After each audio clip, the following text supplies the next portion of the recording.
Hello, good afternoon. You're watching Market Fatafat on ET now with me, Vinny Motiwala, along with me, Cheryl D'Souza as well. Cheryl, a very good afternoon to you as well. Market surely Nifty is holding on to those 19,800 levels, recovered from the day's lowest point, but quite range bound, right? Absolutely. It's a repeat of last week that we are actually seeing when it comes to the benchmark indices in today's trading session. In fact, if you look at the benchmark indices, they're doing absolutely nothing as we speak. As you can see, 19,800 still intact for the Nifty. Talking about Nifty Bank, that one is actually moving in tandem with the benchmark indices. Last time I checked, you had flattish move coming in from Nifty Bank, and that continues right now as well. You have Sensex that is in the negative territory as of now. If you look at the advanced decline ratio, actually some sort of movement coming on that particular front, because now it's neck to neck. At one point in time, you had more advances compared to the to the decliners, but now it is actually neck to neck. 1:1 is the ratio when it comes to the advanced decline ratio. Talking of the list of gainers, you cannot miss out the Adani Group counters because they're on fire in today's trading session, be it Adani Enterprises, Adani Total Gas, or for the matter of fact, Adani Wilmar, Adani Power, and as well as ACC Ambuja and NDTV. All of them are seeing sharp up move in today's trading session. So definitely watch out for those Adani Group counters. Add to that list Adani Ports as well. Among the top two gainers on the Nifty is definitely Adani Enterprises, Adani Ports, followed by Tata Motors, BPCL as well as Coal India. But on the flip side, on the losing end of the market, you have Eicher Motors that is down about 1% or so. SBI Life, LTI, Mindtree are the other set of losers. But that's the way how the markets are looking like at this point in time. Flat moves coming in from the benchmark indices, Vinny. Absolutely flat move is what is coming in from the benchmark indices. But on that note, let's get started with the show and all the stocks that have been buzzing in trade on the back of news flows or on technicals. And on the technicals, we're joined by Kunal Bothra, while from the research team we have Vamakshi as well as Ansh joining in with us. A very good afternoon to all three of y'all as well. And let me start with the first stock as always. Let's talk about some of these online travel names, right? Companies. We have Yatra, which is in focus especially today. And this is on the back of a brokerage note that has come in from Antique. Now they are saying that overall India is among the fastest growing in terms of major economies, and the travel trends, tourism is one of the key drivers, and travel sector is expected to see an improvement coming in there. So they have initiated coverage on Yatra with a buy rating, target price of 168 rupees per share. As of now, the stock is trading with gains of almost 2% as well. Now, when you look at it, what they're talking about in terms of Yatra is obviously a market leader in corporate travel services, and it's likely to deliver a PAT CAGR of around 157% over FY23 to FY26 as well. Other than that, obviously, online travel is something that has dominated overall the travel market as well, and they've transferred digital hubs which are connecting B2B and B2C customers as well, and that is what is something that is expected to benefit these companies going forward as well, and that is why Yatra is among their preferred bet coming in this travel sector as well as of now. So yes, on the back of a brokerage note that has come in from Antique, the thriving traveling trends that we've seen in India, they are initiating coverage, rating. They expect the multiple for FY26 first half EPS is a multiple of around 24 times is what they are highlighting, and considering the loyal customer base, establishment of distribution network and a leadership position, they believe Yatra Online is expected to do well going forward. All right, let's shift focus then and let's talk about OMCs in particular. All of them are soaring in trade today, be it HPCL, BPCL as well as IOC, with HPCL clocking gains of in excess of about 6%. Is the highest level in about 2 years coming in for HPCL. If you look at auto or other energy index also is buzzing in trade today. You have a slew of notes that have come in on all of these counters, especially you need to keep an eye out on the crude oil prices because it fell below the $80 per barrel mark. This ahead of the key meeting of OPEC plus leaders, which is scheduled now on November 30th. The meeting is likely to help the oil exporters reach consensus on the production cuts. Morgan Stanley has reiterated an overweight stance on HPCL. They're estimating that the company will double their market cap of 2021 levels by 2027. They've kept the target at around 364 rupees per share, which actually implies about 14% upside in the last closing price coming in for HPCL. Well, Morgan Stanley is saying that HPCL has potential to double its earnings, that is the EBITDA levels as well, by FY28. They're saying HPCL's valuation still implies significant upside as the earnings continue to surprise positively, and also they're positive on BPCL as well as IOC, and that's one of the reasons why you're seeing all three OMCs actually soar in today's trading session. Okay, let's move on and talk about SJVN on the charts then, Kunal. This one is trading at those all-time high levels, seen very, very strong gains on a YTD basis as well. When you look at it, it's moved up from around this 35-40 levels today, trading at 85. SJVN, after the strong up move, should someone look to buy, or maybe it's time to book profits now, Kunal? So good afternoon. I think SJVN is showing a classical signs of a breakout of a major consolidation. So 15th of the week ending 15th of September is where the stock was almost at 83 mark. That was the high the stock had created, and from there what followed was a suit of major correction for the stock. From 83 levels, the stock in the next, I think, 5 weeks to 6 weeks had fallen down to 63, which means a sharp correction of more than 20%, 25% for the stock price is what we had witnessed.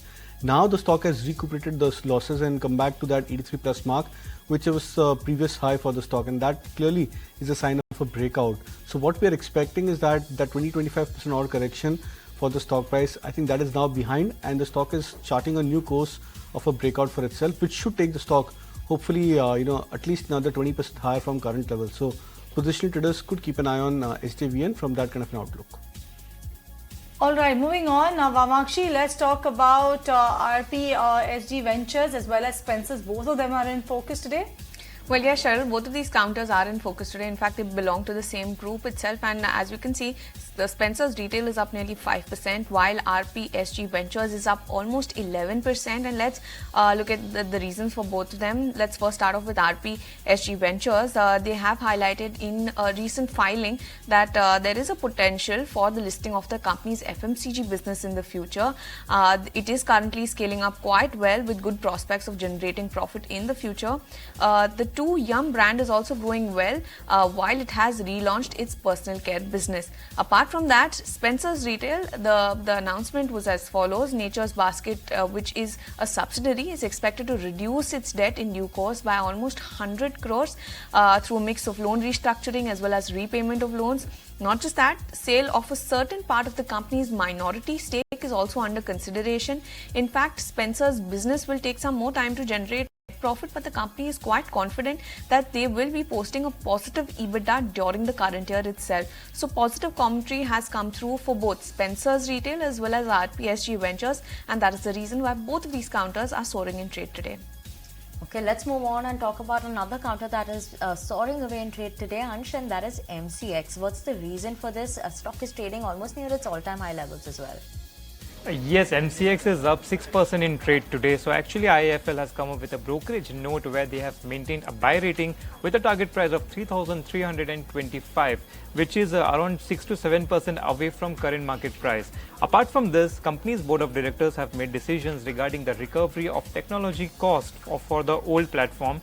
So until 15th October, MCX CCL will bear the cost on a pay-for-use basis. Subsequently, from 16th October to 31st December, MCX will incur the remaining expenditure of approx 35 crore.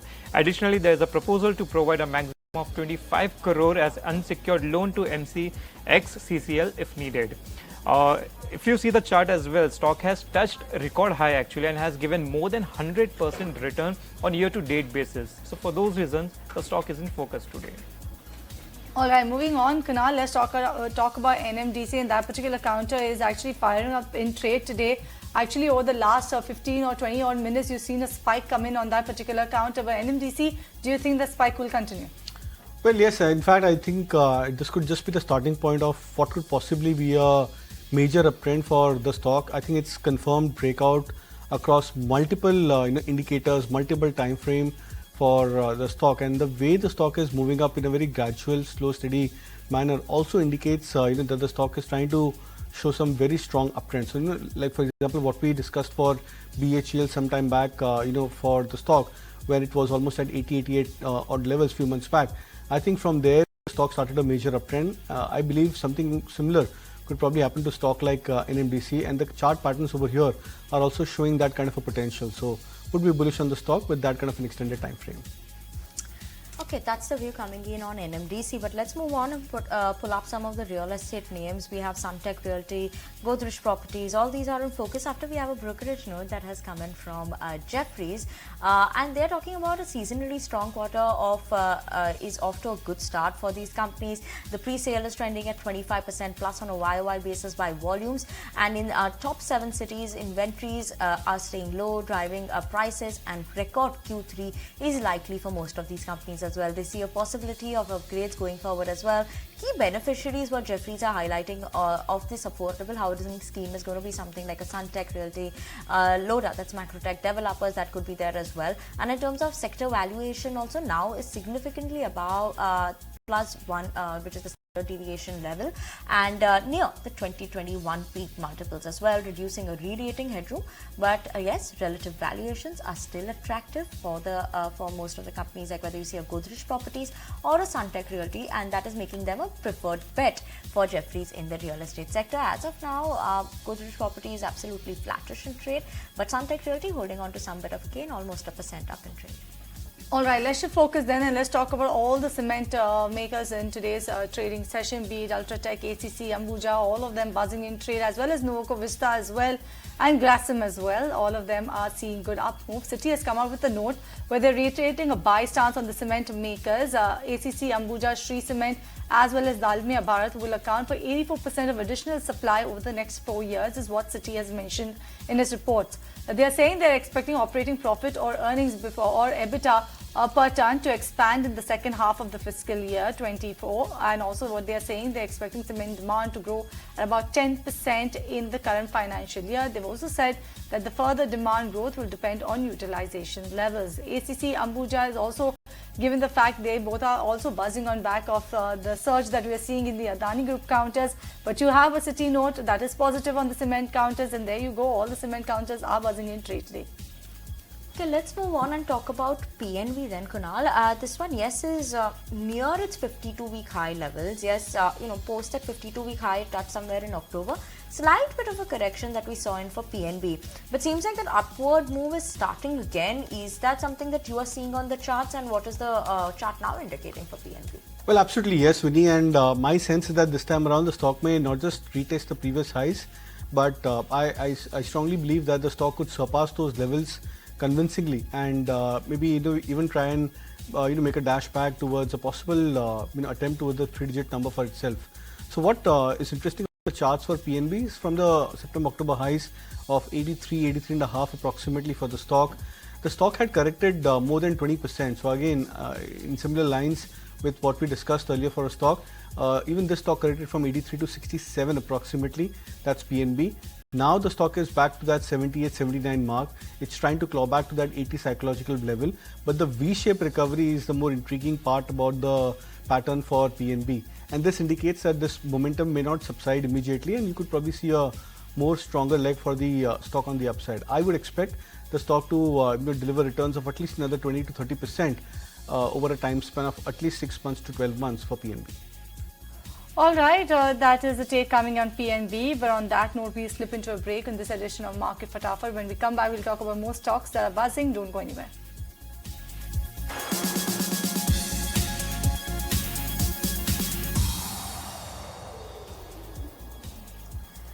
Welcome back, and you're watching Market Fatafat on ET now. But let's put the spotlight on the SME sector, and we have a new IPO that is coming in the SME space, and that is Amic Forging.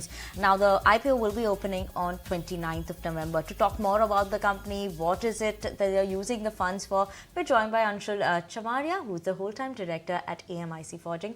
Thank you so much, Anshul, for joining in with us. Thank you so much, ma'am. Anshul, let's just start by talking about first, for the understanding of our viewers. What does the company do? Is it a pure B2B, B2C play? And what segments are you all actually working in? Our company's clientele base is actually B2B customers. Main clients are like Tata Steel, Jindal, SR, L&T. Coming up with the manufacturing, we are into heavy manufacturing of goods, machining components which are used in heavy shafts, material handling equipments, and all this. Right. Regarding this You asked me. The B2B and B2C. We are into B2B. B2B clients are not there.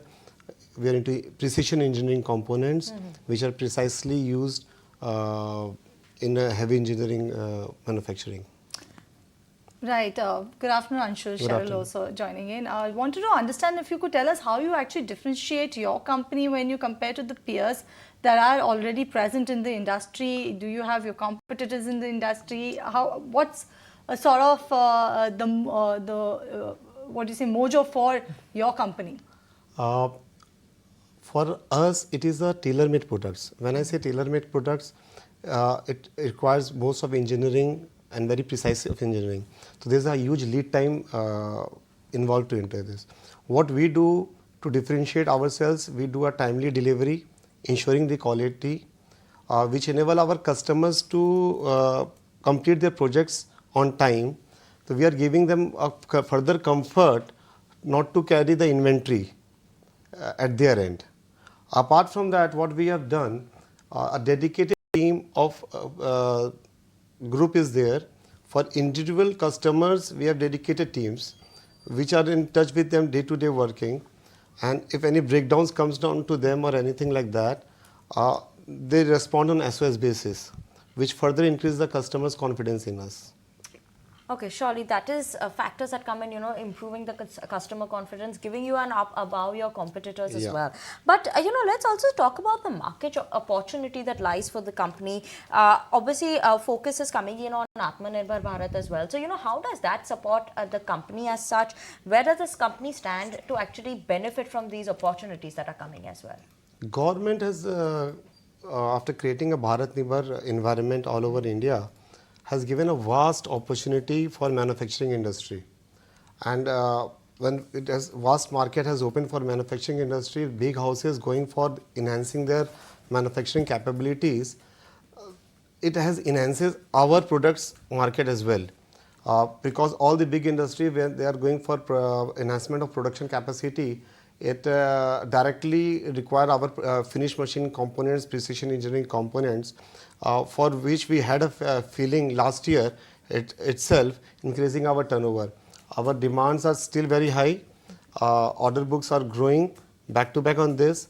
Not only that, government has increases the market for us, coming with an idea of keeping the orders in India itself. They have restricted for orders below 200 crores, or requirement below 200 crores to go outside India, ensuring confidence plus security to us, allowing us to invest more for increasing our capacity. Right. In your RHP, you all have mentioned that you all be issuing the fresh equity as well. If you tell us in what way are you going to utilize the funds that you are going to garner now? When you gone through RHP, we have mentioned that we are forging capacities at 85% right now.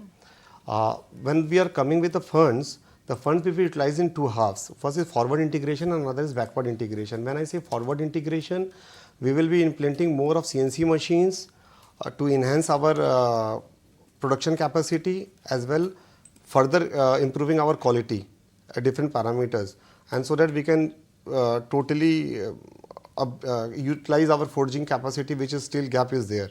So one, machining facilities and strengthening of machine facility is one of the big thing. Another big thing is going for backward integration. When I say backward integration, steel plays a very important part in our industry. The quality of the steel what we are buying from others. Once we are trying to come up with mini steel plant, for which land is already purchased, and we will start the work in another month or two. And once the mini steel comes up, there will be one roof solution from basic raw materials to the end product, gaining more customer friendly, and customer will have more confidence in our raw material and our products. Right. Anshul, I also just want to understand, for an investor's point of view, when you look at it in terms of the profits of the company, yes, FY21, it was 0.5 crores. Yes, we've seen an increase in coming towards FY23 as well. But, where do we see that headed in terms of the profitability of the company for FY25, FY26, or a longer period of time? As an investor, what should one be expecting from the company? I like to bring it to notice that of the late, we were a raw material supplier to the most of the companies, for which a lot of suppliers are available in the market. Of late we introduced CNC machines and assembly lines added up there, and it led to increase from our production capacity and turnover also. As it changed our us as a basic raw material supplier to a producer of finished machining component engineering components, which have related to increase our profitability.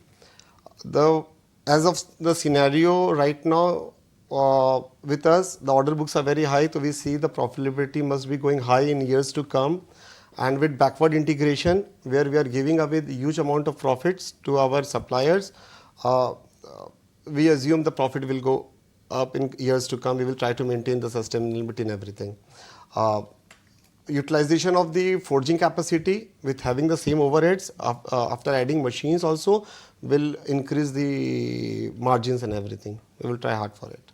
Right, so I'm sure you all are trying pretty hard, but what about what sort of a growth number can we all look for your company going ahead? Government has created a mass market right now with 8 lakhs, approx 8 lakhs crores of orders books are there in the market. But as of now, I will not give a very fake or this 20-25% of minimum growth what we are looking on year-to-year basis. Okay, 20 to 25% growth on a year-to-year basis. Profits also expected to grow from this rate as well. It should increase. Hoping for an increase there as well. So thank you so much, Anshul, for Thank joining in with us this afternoon on ET Now, giving us an understanding in terms of the company My as pleasure, well. ma'am. Thank you so much for that. That was the management of Amic Forging. The IPO on the SME front will be opening on 29th of November. So that was the management there. But on that note, we're going to slip into a very short break. Don't go anywhere. We'll be back with more updates after the break.